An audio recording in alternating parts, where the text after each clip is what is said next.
My point has always been that the milkshake is ultimately about de-dollarization. It is about the process via which the whole system comes down. But the whole system comes down as a result of the dollar going higher, not as the result of the dollar going lower. And that is because to supply the dollars that increases the liquidity that causes the price to fall is done by lending new dollars into existence. When you lend new dollars into existence, that creates future demand for dollars. That is re-dollarization, not de-dollarization. When the dollar goes higher and causes defaults and causes dollars to disappear as you get a credit crunch, that forces then other countries and other entities to figure out new ways to act. That is de-dollarization, and that ultimately leads to the reset. So for anybody who says, I don't think that the dollar will ever lose global reserve currency status, the whole thesis is about the dollar reserve losing global reserve currency status. It's just not going to be as easy, and it's probably not going to happen in the direction that many think. In fact, the dollar going higher, I thought there was nothing more bullish in the long term for gold than the dollar going higher, because the dollar going higher wrecks the system. And as the system gets wrecked, even though governments might not want to remonetize gold, gold will raise its hand as the price rises and saying, see, I'm right here. And a lot of the reason that China's buying is people that don't wake up in China and say, Jay Powell is out of control, I'm going to go buy some gold. They buy gold because they don't trust the yuan. That is why they buy gold. And the other thing, probably the most controversial part of the whole first interview that I gave was I said, dollars and gold will rise together. And some people have said, of course, that cannot happen. Dollars and gold trade opposite each other.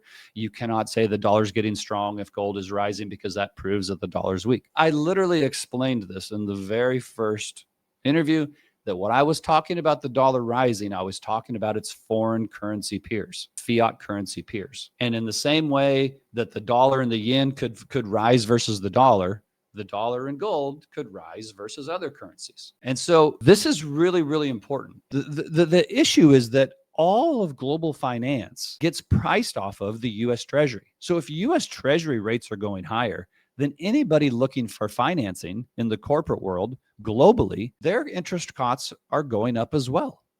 And it puts pressure on the rest. This is why the rest of the world in 2022, when the Fed was raising rates and the long end was going up with it, the reason that England went into crisis, Europe went into crisis, China went into crisis, and Japan went into crisis was because of higher rates and a stronger dollar. There's more dollar-denominated debt outside the United States than inside the United States that is owed by foreigners who don't have dollars than inside the United States. There's $35 trillion that the United States owes. The rest of the world owes a lot more than that in dollars, in a currency that they can't print.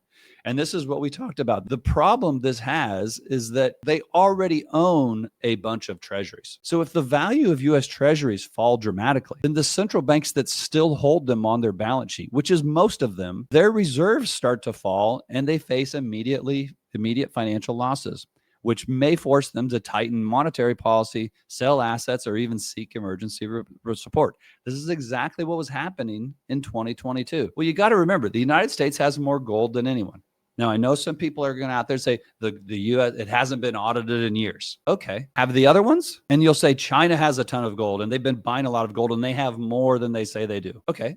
Have you seen their audit? Why do you trust that China has all their gold and even more, but you don't trust the United States? I think the US has a lot more gold than they say they have. Can I prove it? No, I can't prove it. But for as long as history has existed, countries have gone to war over resources and treasure. And the United States has been at war for 100 years. And if you think that they go into these other countries and come back empty-handed, you're welcome to that belief. We have a couple different ways that you can subscribe to our research.